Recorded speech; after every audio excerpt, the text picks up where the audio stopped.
Hello and welcome to All Shorts. Well, we just had a guest. Well, it's one of our friends actually, came and visit us, and we had a bit of a heated conversation. And now, in the break in the weather, I think it's a good idea to walk the dogs. Oh, people haven't seen my cat. There's my cat. That's Riley. Yeah, he's a bit camera shy at times, but yeah, he didn't notice. No, but anyway, our friend who just left. In fact, well, the missus isn't here. It was just chatting to me actually. We quite often go out on our motorbike together, such as my GXX 1400 over there. But he was keep calling himself an expat, and I was thinking to myself, hang on, you're not an expat. No, you're not. You're an immigrant, just like I am an immigrant. Now, why is it that some people are so hell-bent to maintain that label? You know, come on guys, there they are. I'm going for our evening walk. Just a short walk, you know. Do it 2 or 3 times a day, so they're not spoilt. No. But while I'm making this video, I thought, well, I'll take them for a walk, as you do. Well, I do wonder sometimes why some Brits, you know, not just here in France, in Spain and other places, why they're not embarrassed to consider themselves as, well, an expat. Especially what's going on at the moment, you know, it's not as though it hasn't got negative connotations now. But some Brits, actually, to be fair, now living abroad, such as myself, we distance ourselves from that term, expat, especially after Brexit. We know more, really, what it means, what, you know, the real implications of that term. And quite frankly, it's xenophobic. Yeah. And how can you truly assimilate yourself in your newfound country when you want to be considered as, well, different? Yes, different. Well, it just shows like, well, I'm special and I'm better than you. Well, of the 5.5 million people that happen to live outside of the United Kingdom, you know, British people, many, well, they have long considered themselves as expatriates, you see, instead of immigrants. Now, just like my friend who just left and that, he's still maintaining that. Yeah, he'll say almost anything to try to protect himself from that label, or that word, that term, that definition of being an immigrant. I think myself, well, why do you actually care that much? I kind of know why, but I don't want to talk about him as an individual here, to be fair, because we do get on quite well, but he has some odd views. Yeah, well, I see it anyway. So, but many people, like I say, they consider themselves as expatriates, and people were basically people living outside their country of birth, and they often have plans to return back to the UK for a long time, maybe. Many didn't think twice about using that word expat, no, to describe, well, themselves and other Brits that moved to maybe the EU, one of the EU member states, to retire, but quite frankly, well, they just call themselves flipping immigrants, because that's exactly what they are, just like I am. Well, like I said earlier, that word, well, it did come first, you know. Expat is just something that's kind of evolved over the years, and it's been adopted. It's probably in the English dictionary now, but, well, got other countries as well using that term, because, you know, Australia and United States and whatever, because they don't want to be considered as immigrants, probably because Australia, because of Mexicans come across the border. Oh, I build a wall, as Trump said. What happened there? Well, back in 2015, an article by a journalist, I can't pronounce the name now, Remark Couturina. I can't pronounce that. Anyway, she evoked a thinking of connotations of class, race and privilege associated with that term, expat. That we are special, and that we are better than everybody else. So we have to be an expat, don't we? Yeah, okay. Well, she also asked why we use words like immigrant to describe some groups of people, such as all those poor little blighters coming in those little small boats, and they're going to be shipped off to, well, Rwanda, on the first flight to Rwanda. That's probably going to be on the front cover of the Telegraph. Well, we use that term immigrants to describe groups of people such as those who moved,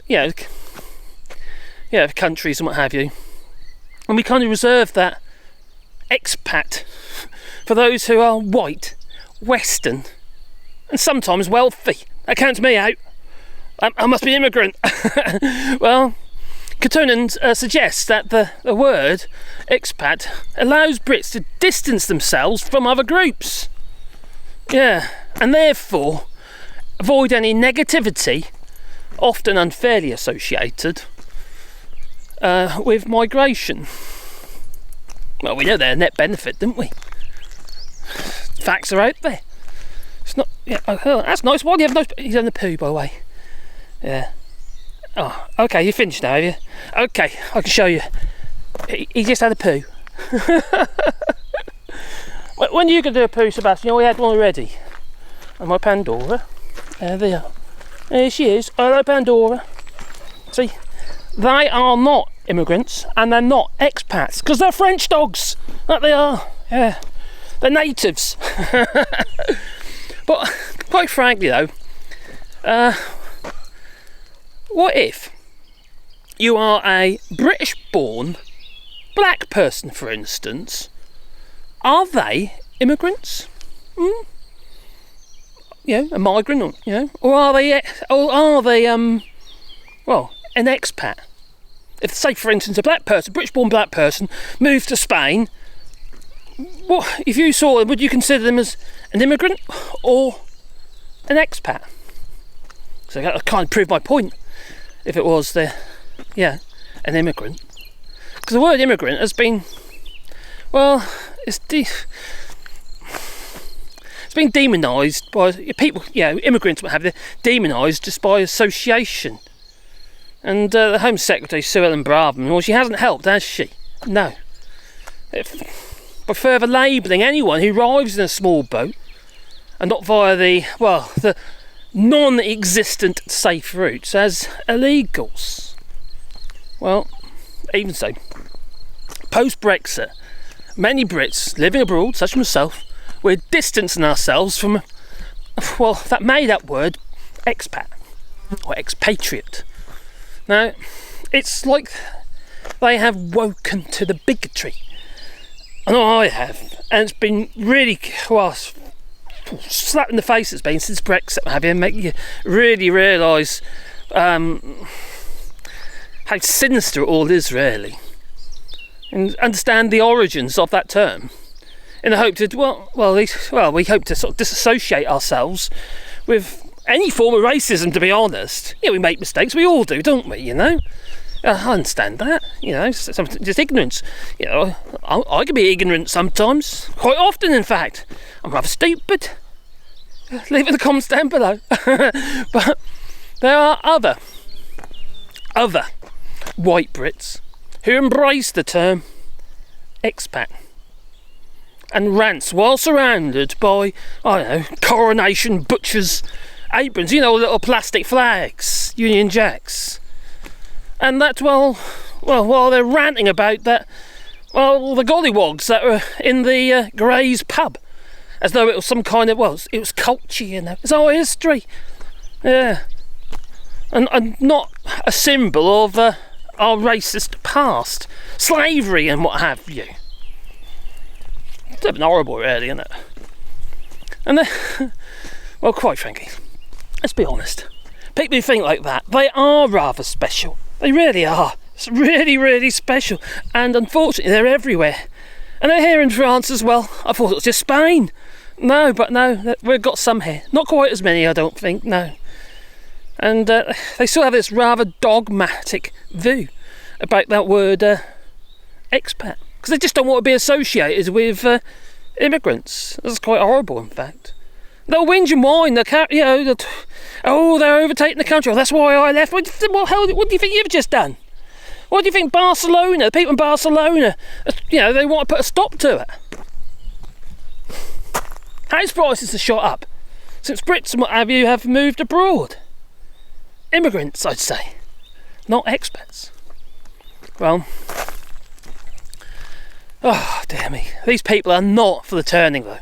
I've tried, believe you me, I really have tried. They're kind of so, well, not just dogmatic, but they try to actually justify their own xenophobic traits and what have you, and you know, with stereotypes and what have you. And these stereotypes, well, they participate minimally in local life or culture.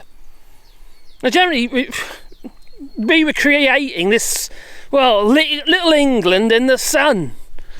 Yeah, crikey, there's fish and chip shops everywhere there was. You know, English fish and chip shop, British fish and chip shops,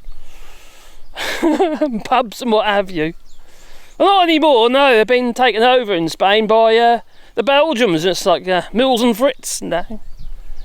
Well, it's all become very synonymous with the idea of British expats in their ghettos, quite frankly. Anyway, I suppose I better carry on walking my doggies. What do you reckon, guys? Do you want a treat? I bet they do, don't they? Oh, the sun's got out now. It's raining. I mean, literally storm. Like, yeah, I think you had quite bad storms yesterday in the UK, and we've had them today. Wally! Wally! Do you want a treat? No, he's ignoring me. He's ignoring me. There he goes. Like, wander. Dora. Oh, hang on, let's come down here. Oh, boy. That's a good boy. Oh, no. Hang on, come on. Come on, yeah. See how the tick on his face.